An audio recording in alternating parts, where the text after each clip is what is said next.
Assalamualaikum warahmatullahi wabarakatuh. Baiklah, perkenalkan nama saya Marti Hayati dengan NIM 20231123. Pada kesempatan kali ini saya akan mempresentasikan uji T untuk memenuhi mata kuliah Statistika Pendidikan dengan dosen pengampu Ibu Rani Oktavia, SPD MPD. Nah, pada kesempatan kali ini kita akan membahas mengenai T-test dependen yaitu uji T. Kemudian ada 3 pokok bahasan yang akan dibahas pada kali ini, yaitu yang pertama ada pengertian T-test dependen, yang kedua syarat dari T-test dependen tersebut, dan yang ketiga contoh T-test dependen. Nah, kita masuk ke yang pertama, yaitu pengertian. Uji T sampel berhubungan atau berpasangan atau dependen seringkali disebut dengan paired sample t-test. Nah, sampel dependen ini dapat diartikan sebagai sebuah sampel yang subjeknya sama namun mengalami perlakuan yang berbeda, yaitu pengukuran sebelum dan sesudah dilakukan sebuah treatment. Nah, syarat dari t-test dependen ini sendiri itu ada 3. Yang pertama, sampel berasal dari populasi yang terdistribusi normal. Kemudian, kedua kelompok datanya dependen.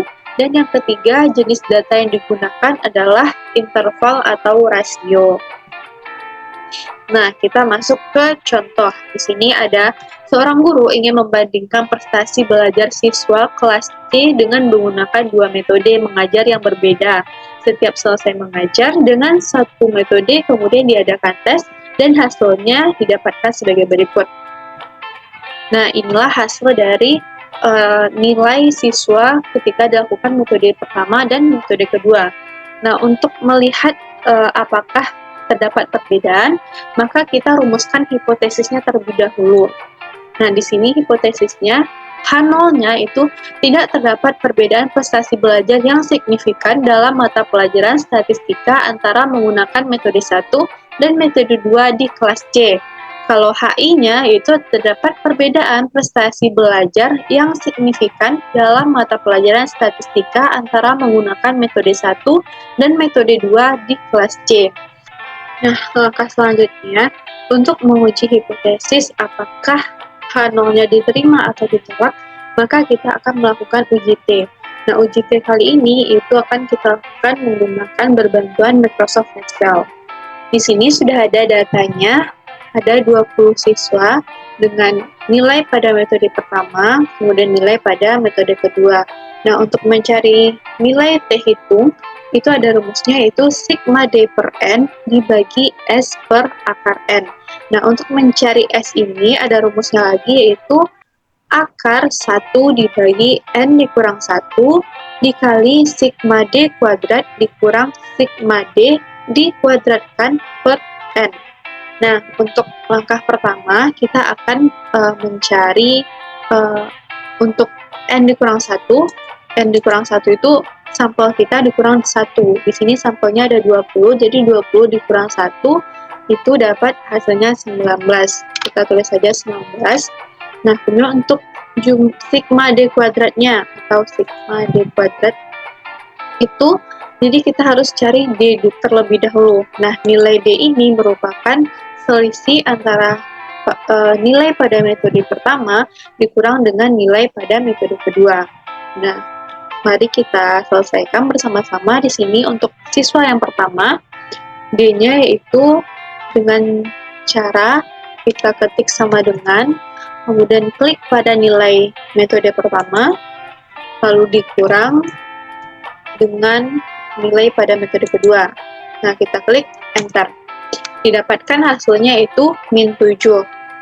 Selanjutnya, untuk siswa kedua sampai ke 20, kita tidak perlu mencari satu persatu, namun kita dengan mengklik pada min 7, kemudian arahkan kursornya ke tepi sampai muncul tanda tambah seperti berlayar.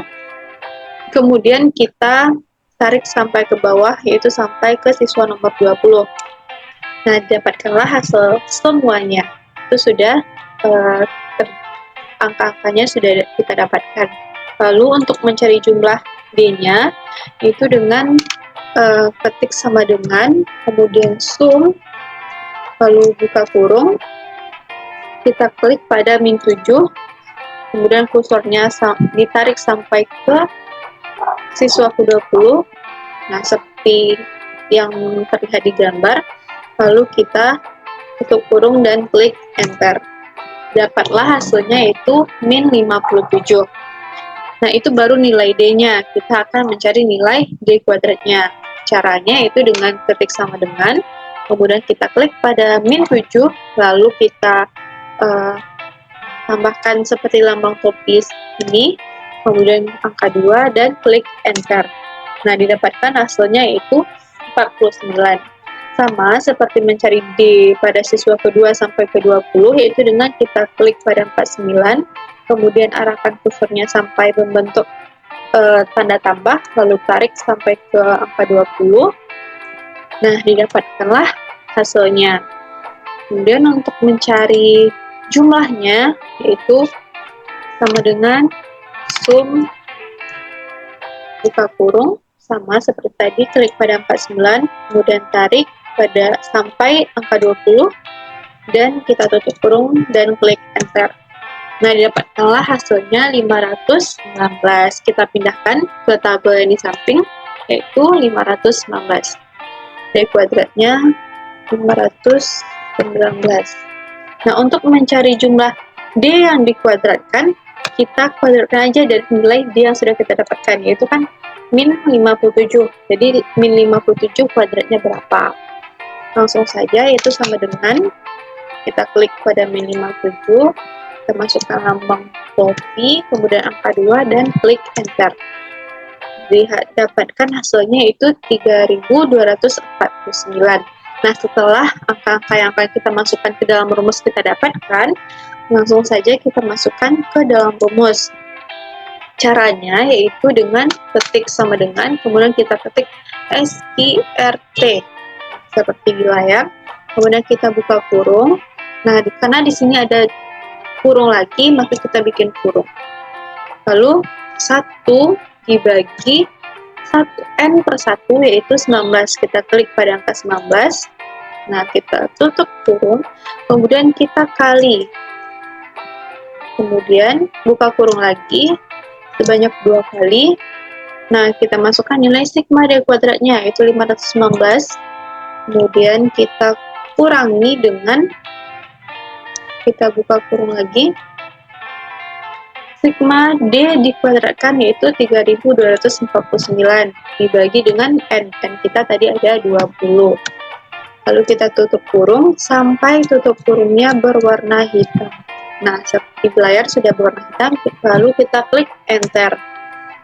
Dan didapatkan hasilnya itu 4,33195. Nah, setelah S-nya kita dapatkan, baru kita masukkan ke T-nya. T yaitu dengan sigma D per N dibagi S per akar N. Nah, caranya itu dengan ketik sama dengan, kemudian buka kurung, sigma D-nya itu ada min 57 dibagi dengan N itu 20, kita tutup kurung, lalu dibagi lagi dengan nilai S. S-nya ada 4,33195, kita klik, kemudian dibagi dengan akar N. Nah, untuk akar rumusnya tadi ada SQRT. Nah, kita masukkan N-nya itu ada 20. Nah, sama sampai tutup kurung sampai berwarna hitam. Nah, sini, nah ini. Kemudian klik enter. Jadi dapatkan hasilnya itu min 2,94223.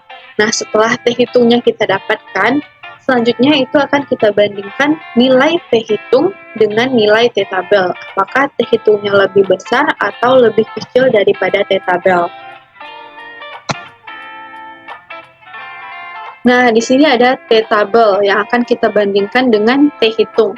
Di sini T tabelnya yaitu karena jumlah sampel kita tadi ada 20, DK itu adalah sampelnya dikurang 1, yaitu 20 dikurang 1 jadi 19. Kemudian alfanya itu adalah 0,05. Jadi kita cari tabel yang DK-nya 19, kemudian alfanya 0,05, sehingga didapatkan angka T tabelnya itu 2,0930. Nah, sehingga keputusan yang dapat kita ambil itu jika T hitungnya lebih besar daripada T tabel, maka H0-nya ditolak. Kemudian jika T hitungnya lebih kecil daripada T tabel, maka H0-nya diterima. Nah, untuk hasil yang kita dapatkan tadi itu mutlak T hitungnya sama dengan mutlak min 2,94223 sama dengan 2,94223. Sehingga T tabelnya tadi yaitu 2,0930, maka dapat kita bandingkan 2,94223 dengan 2,0930, dapatkan hasilnya T hitungnya lebih besar daripada T tabel. Jika T hitung lebih besar daripada T tabel, maka hasilnya H0-nya ditolak. Sehingga dapat kita simpulkan bahwa karena H0-nya ditolak, maka H1 otomatis diterima, yang artinya terdapat perbedaan prestasi belajar yang signifikan dalam mata pelajaran statistika antara menggunakan metode 1 dan metode 2 di kelas C. Nah, sekian penjelasan presentasi dari saya. Semoga penjelasan tadi dapat dimengerti dan bermanfaat. Saya akhiri. Assalamualaikum warahmatullahi wabarakatuh.